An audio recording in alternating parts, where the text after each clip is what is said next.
Hi, good evening, and welcome to today's Greenticker daily market summary on the NGX. The NGX is the Nigerian equities market, hence the term NGX.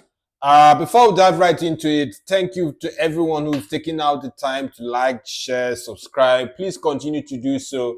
And in case you're wondering why do people keep asking that or making that request, the more you do so, the more activity around content, the more YouTube tends to recommend it across its algorithms and the like. So please continue to do so. It means a great world to me. And as always, disclaimers are key. This is not financial or trading advice.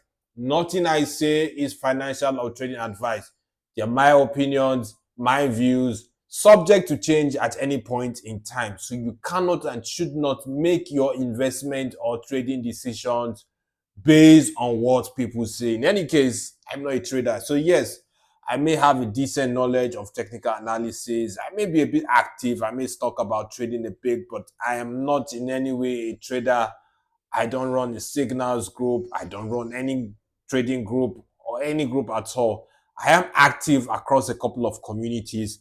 FinTweet is a very close space. So I have a couple of communities I quite like. A big shout out to the Senko community, Crypto Senko, and the rest of the Senko community. So there are a bunch of communities there I'm active, but I don't own anyone. I'm not thinking about that now or anytime in the future. I've been there, done that, and I think I'm done with all that. So let's get right into it.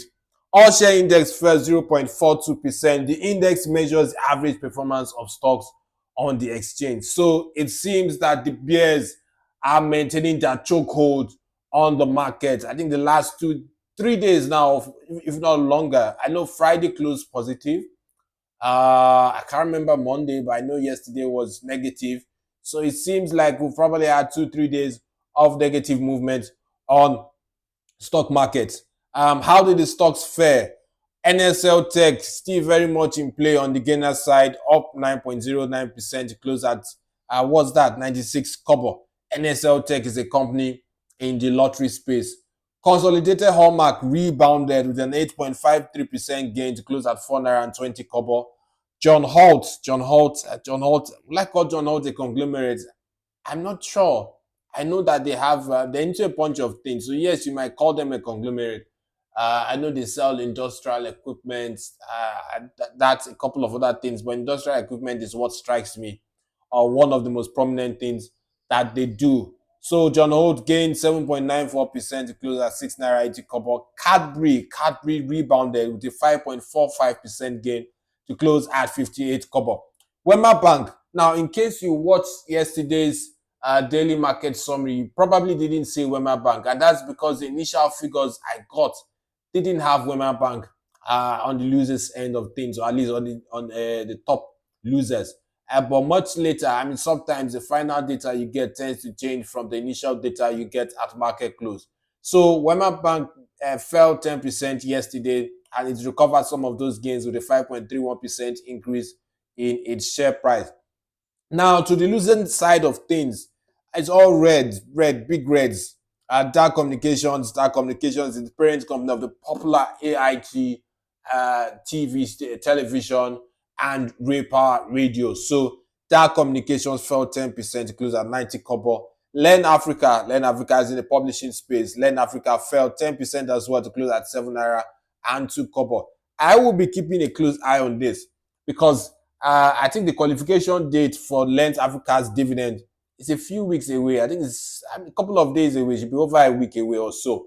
And it's a 35 kobo proposed dividend. So if the stock drops below 7 naira, if it comes down to what, maybe a 6 naira and some fraction, maybe 6 naira 50 kobo, 6 naira 80 kobo, if it dips to that level, then you're probably going to be looking at a 3.5% dividend yield, which isn't, I mean, it's not so bad. So I'll be keeping an eye on that stock from now till the qualification date for its dividend.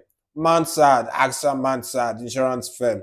Insurance stocks remain in play, but AXA Mansard with a 9.95% decline to close at 14 naira 39 kobo. Universal Insurance, I'm surprised this stock is dipping because the numbers, I'm going to do a podcast episode sometime tomorrow. I just need to get around my notes. But the numbers went so bad with that stock. So I don't know why there's apathy towards that stock. I just understand. But well, markets are irrational in how they do things. So Universal Insurance fell 9.6% to close at 1 13 cover. Let's look at the most actively traded stocks by volume. Access Corporation with 43 million shares traded. Fidelity Bank closed second with 40.1 million shares traded. GTCO, parent company of the Popular Guarantee Trust Bank, came in third with 34.8 million shares traded. UBA, Africa's Global Bank, I think it's that byline.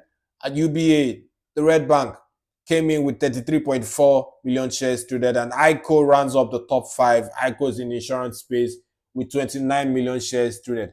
Aradel took the most actively traded stock by value position, took first in that respect with 6.4 billion naira worth of shares traded. GTCO, a distant second, 3.1 billion worth of shares traded. UBA, 1.3 billion worth of shares traded. Zenith Bank, the bank famous for its Christmas decorations at Adjose Adelgo, if I'm correct. Zenith Bank with 1.16 billion naira worth of shares traded. Access Corporation rounds up the top five with 1.1 billion naira worth of shares traded. So what else happened today so far? Regency Alliance filed its Q1 25 results. Q1 25 means the first 3 months of 2025 for this firm that runs from January to March. And the company made 422 million in profit after tax. I'll be going into a deep dive of it sometime tomorrow, maybe Friday, in the Spotify podcast episode. The firm would also hold an emergency meeting tomorrow to consider its Q2 2025 results. So there is a distinct possibility. I'm not sure what the corporate finance rules are. I probably would find out. But I know that typically, if you're holding a meeting to consider those results, it's likely those results should be out anytime soon. It's also possible that, well, that suspension, the firm may be eager to get off suspension. And so they're going to fast forward things and get those results out on time.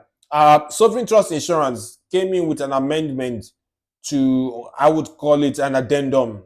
I believe that's a Latin word I can use, an addendum to its notice of its annual general meeting scheduled for this month. So the company will be seeking shareholder approval to undertake a capital raise of up to 20 billion naira. Now, you have the usual framing of words. They'll tell you, look, give you a wide range of options. Private placement, it could be rights issue, it could be whatever way, and all that. The words and the amended notice, which is out, and all that. But you can do the numbers. This is a stock that's trading. I believe. Let's see what it's trading at. I think Sovereign Trust should probably be trading close to 3 naira, if not closer than that. So the way you're looking at it, for me, some people might argue that, look, if you're not a big time investor, then why worry about the dilution and the likes? But dilution is dilution. So the stock fell slightly today, 0.35% down to close at 2 naira and 85 kobo. But the dilution to me it's major, because if you want to raise 20 billion and you want to raise that by equity, share price is essentially 3 naira. So it means you're probably going to be issuing somewhere around 4 to 5 billion shares. That's like a 50% increase in its outstanding shares. So let's see how markets will react to that tomorrow. There was also some industrial and medical gases limited. What you probably used to be the firm used to be known as BOC Gases. Now they dropped earnings, but I am not too sure, and that's why I don't have it in the slides. They dropped their H1 25 earnings. Maybe I'm mistaken, but I think I saw these results a few weeks ago, and sometimes that happens on the exchange. So companies maybe may upload results twice and all that. So I can't confirm. I probably have to dig around. But just in case H1 numbers came out, and there was a big dip due to the absence of FX gains.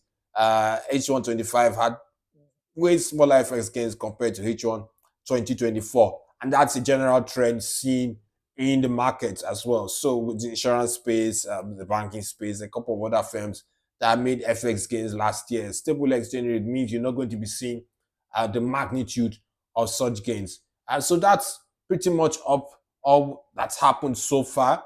An audio version of this podcast will be up on Greenticker's podcast. You can find that on Spotify, Apple Podcasts, YouTube Music. And you can also find content on greentickertales.com. Yeah. Uh, Hopefully, with the holiday on Friday in Nigeria, that gives me a bit more time to do some writing and catch up.